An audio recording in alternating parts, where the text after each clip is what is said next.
So you want to own a toll road, not a share in a fund that owns one. The actual road. The lanes, the gantries, the barrier, the little booth nobody sits in anymore. Sounds like the cleanest business ever invented. You buy the road. Cars drive on it. Every single one of them pays you.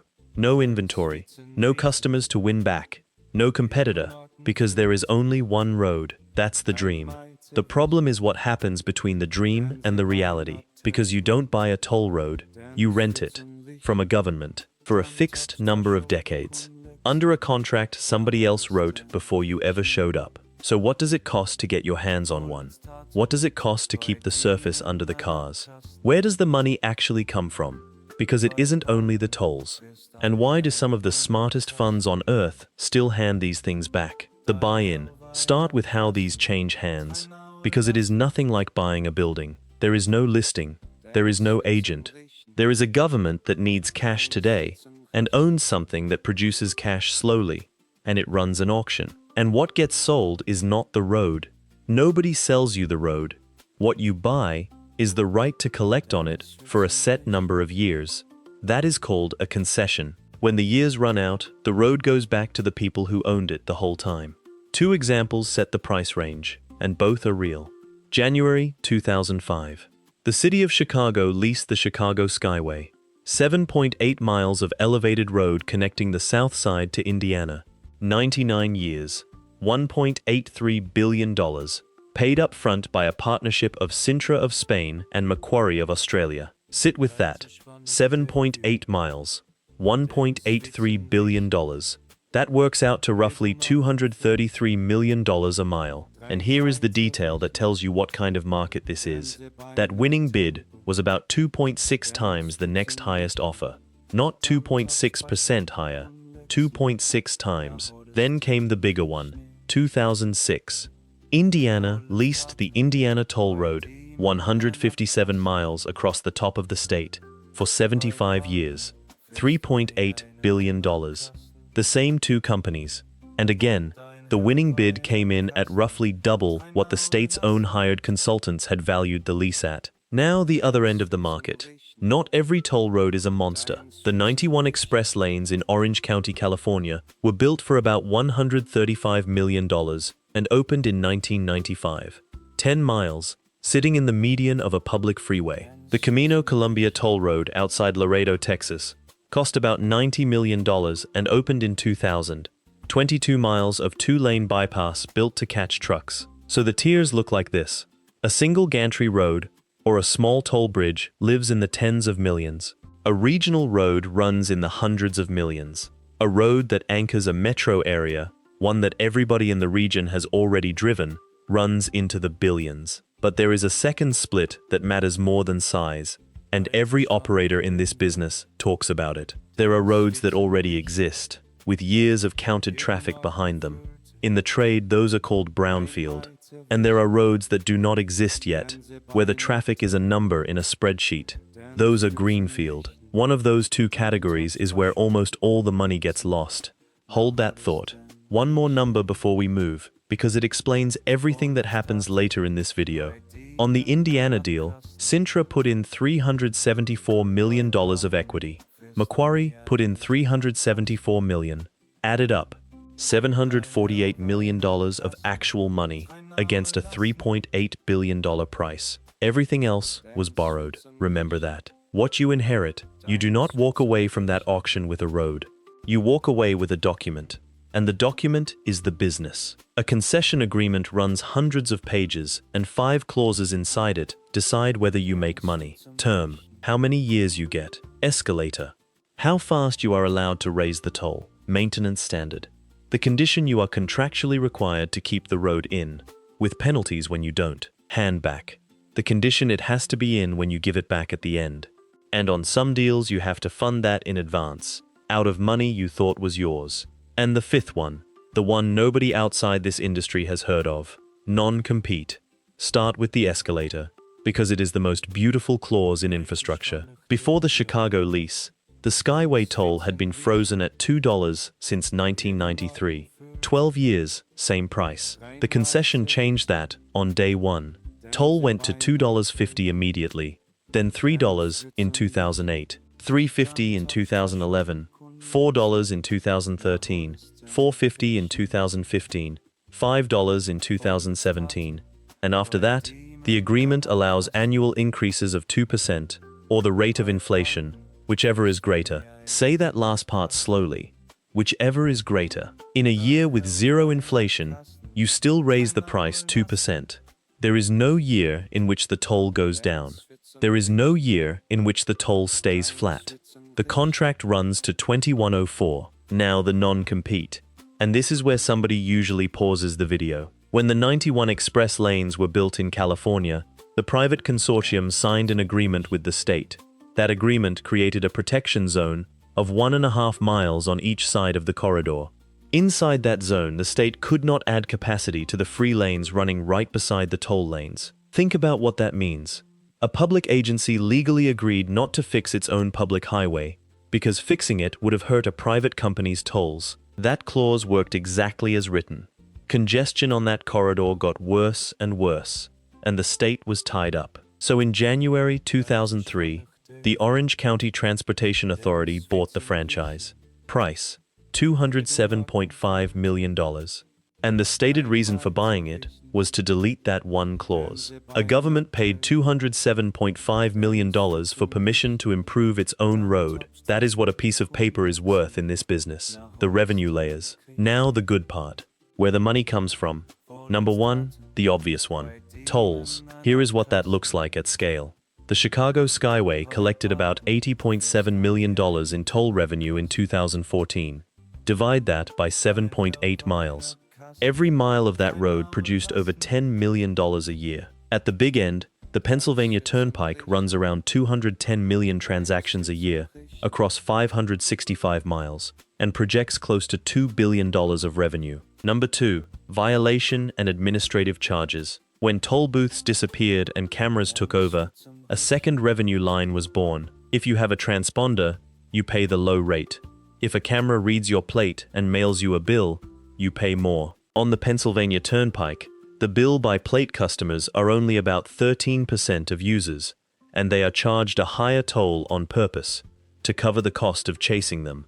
The Turnpike also reports that more than 85% of its customers use a transponder and save about half. So the same trip has two prices, and the higher one is aimed at the people least likely to pay at all. Number three, the service plazas. You are not running the fuel station. You are the landlord of the fuel station and of the food court next to it, on a stretch of pavement where nobody can leave to shop somewhere else. Captive footfall, charged as rent. Number four, and this is the one people never think about, the ground itself. A toll road is a continuous private corridor cutting across a region. Fiber optic carriers need a straight, protected path. Cell carriers need elevated sites along traffic. Billboards need frontage. Utilities need crossings. All of that gets leased, and none of it depends on a single car showing up. So the picture is a toll road that earns from cars, from the people who dodge paying, from tenants who sell to the cars, and from companies that never touch the road at all. Now here comes the number that decides all four. Listen to that again. Everything in this business rests on one document produced before the deal. The traffic and revenue study. Somebody forecasts how many vehicles will use the road and what they will pay. Lenders lend against it. Bidders bid against it. So a researcher named Robert Bain went and checked it. He got access to confidential documents given to project financiers, and over 4 years he built a database of forecast traffic against actual traffic for more than 100 privately financed toll roads around the world. In year one, the average ratio of actual traffic to forecast traffic came out at 0.77. In plain English, the forecasts were optimistic by about 23%. Then he checked whether it corrected itself. By year 3, the ratio was 0.79. It does not correct. Now the part worth hearing twice. He ran the same test on roads with no toll. Ordinary free highways. Same kind of study, same kind of modelers. Average ratio there came out at 0.96, close to spot on. Listen to that again. When the road is free, the forecast is right. The moment there is a price at the gantry, the same industry misses by nearly a quarter. And there is a real reason for it, not just a conspiracy. Forecasting a free road means predicting where people want to go. Forecasting a toll road means predicting what people will pay to avoid a slower option. And human beings are far cheaper than any model expects. You are not buying a road. You are buying a forecast with a road attached. The ledger. So what does it actually cost to keep this thing? Take the Pennsylvania Turnpike, because it is a public authority and it publishes everything. Revenue for the coming fiscal year, close to $2 billion. Operating expenses in the range of $450 million. Debt service, about half of all revenue, so close to $1 billion. Read that stack again, because it is the whole video in 3 lines.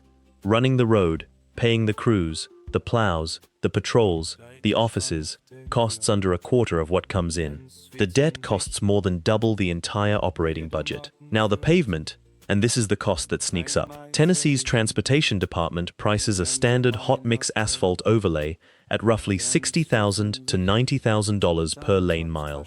A lighter preservation treatment called microsurfacing runs about $21,000 per lane mile, but lasts around 7 years instead of 12. And when the base underneath finally fails, you are not resurfacing, you are rebuilding. Federal figures put reconstruction of 1 lane of a major urban freeway near $7.7 million a mile. Multiply that across 565 miles of road, 4 lanes wide in most places, forever. Then there is the cost that only exists because the booths are gone. Leakage. That is the industry word for tolls that get charged and never collected. When the Pennsylvania Turnpike went fully electronic, roughly 11 million of about 170 million trips in 1 year produced no revenue at all. That was $104 million. It has not gone away. In the most recent reported year, uncollected tolls ran to $237 million, about 7.8% of toll revenue. Hold those two numbers next to each other. $237 million uncollected, $450 million to run the entire road. More than half the cost of operating that highway walks out the gate every year in unpaid bills. The Turnpike will tell you the percentage is steady, around 6%, which matches the industry average. The dollar figure keeps climbing because the tolls keep climbing, and they do keep climbing. The Turnpike has raised tolls every single year since 2009, and the increase schedule runs through 2057. $16 billion of long-term debt sits behind that schedule, and roughly half of it came from a state law that ordered the Turnpike to hand money to the rest of the state. Since 2008, it has handed over more than $8 billion. Nobody driving that road knows they are paying for a bus in another county. The trap. Here is the structural trap, and every failed toll road in America walks into it the same way. You are not buying a road. You are buying the absence of an alternative, and you do not control the alternative. Camino Columbia, Texas. Approved in 1997. Opened in October 2000. 22 miles. Built privately for about $90 million. Designed to pull heavy trucks around the city of Laredo. Truck toll, $16. That whole investment rested on one belief. That trade with Mexico was about to surge, and Mexican trucks would be allowed deep into the United States. 3 things happened instead. Trucking access never opened the way the treaty promised. The economy softened, and the government approved a new free connector route from the International Bridge along a loop road to the interstate. That third one killed it. There is no toll a private road can charge that beats free. Foreclosure came in late 2003. On January 6, 2004, it was auctioned on the courthouse steps in Webb County. Minimum bid, $12 million, taken by the lender. In 2004, the Texas Transportation Department bought it for $20 million. Now look at what that road earned once the state owned it. From November 2004 through March 2006, tolls brought in $712,000. Operations cost $514,000. Maintenance ran another $780,000. So it collected $712,000 and cost nearly $1.3 million to keep. $90 million, down to 12 in about 3 years. And what did it was not a competitor. It was a free road. Its owner said afterward that you cannot compete against government.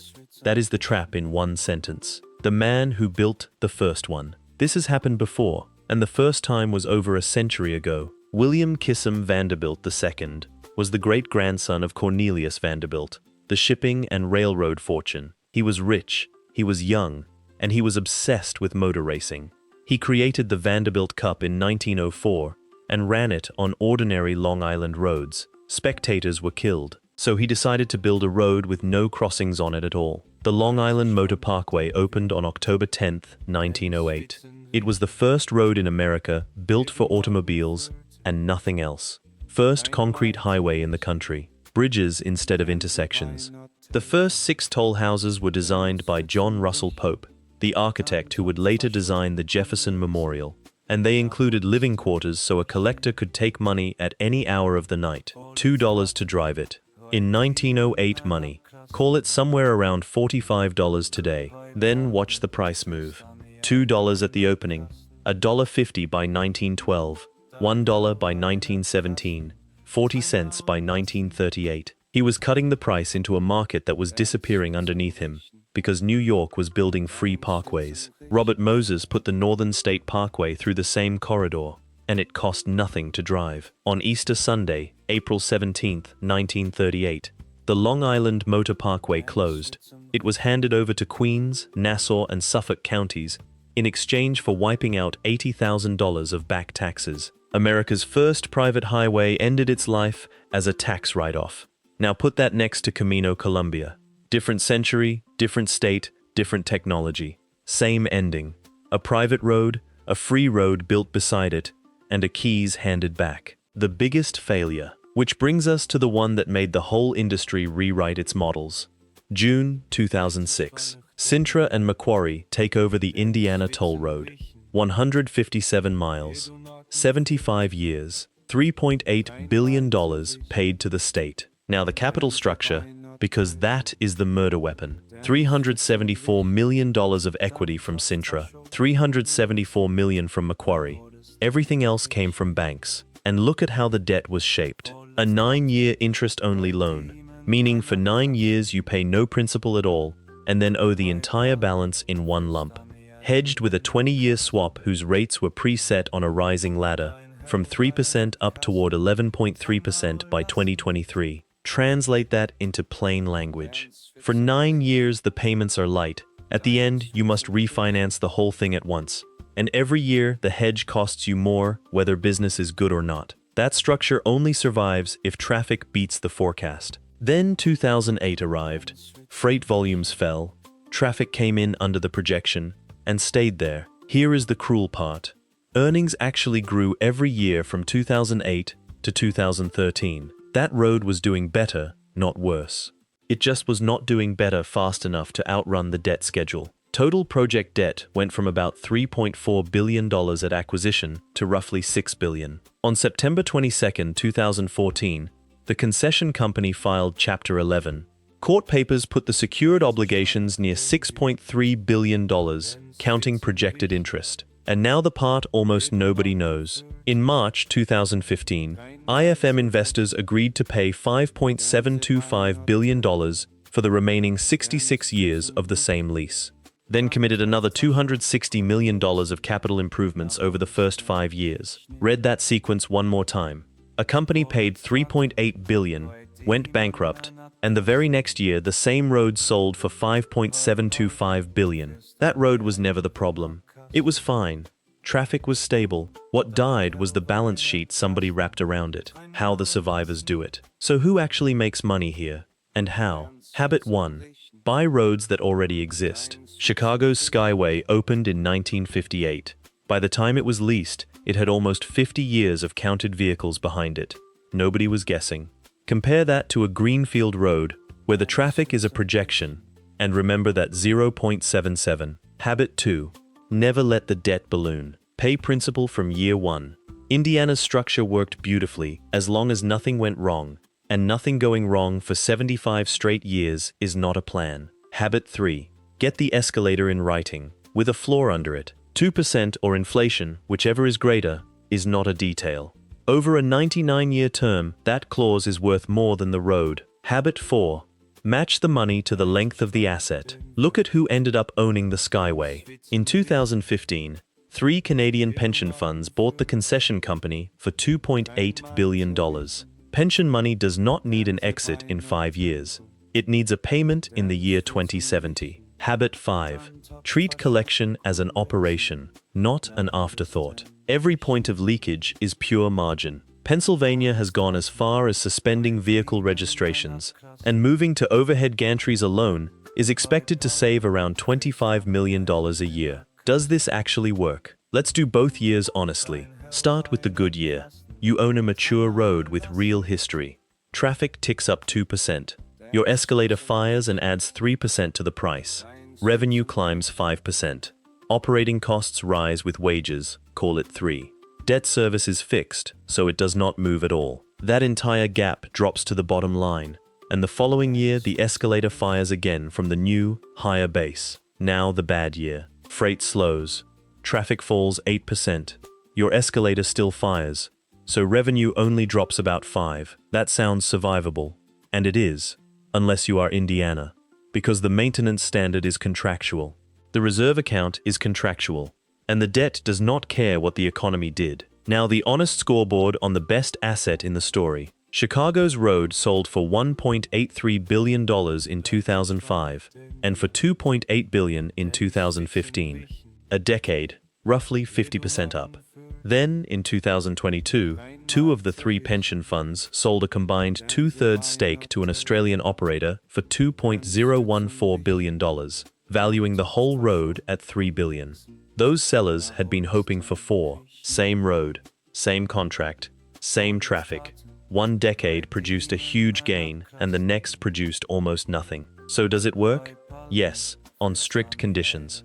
Proven traffic, patient money, an escalator with a floor, and debt you can actually amortize. And no, it does not work at all if you buy a forecast with borrowed money and hope the country grows on schedule. The close. Every owner in this story bought the same thing and thought they were buying something else. Vanderbilt thought he was buying a highway. He was buying 20 good years before the state gave people a free one. Sintra and Macquarie thought they were buying 157 miles of Indiana. They were buying a repayment schedule that needed a decade that never arrived. Those pension funds in Chicago did not buy a road either. They bought one clause, 2% or inflation, whichever is greater, running until 2104. The asphalt was never the asset, the contract was, and somebody else wrote it.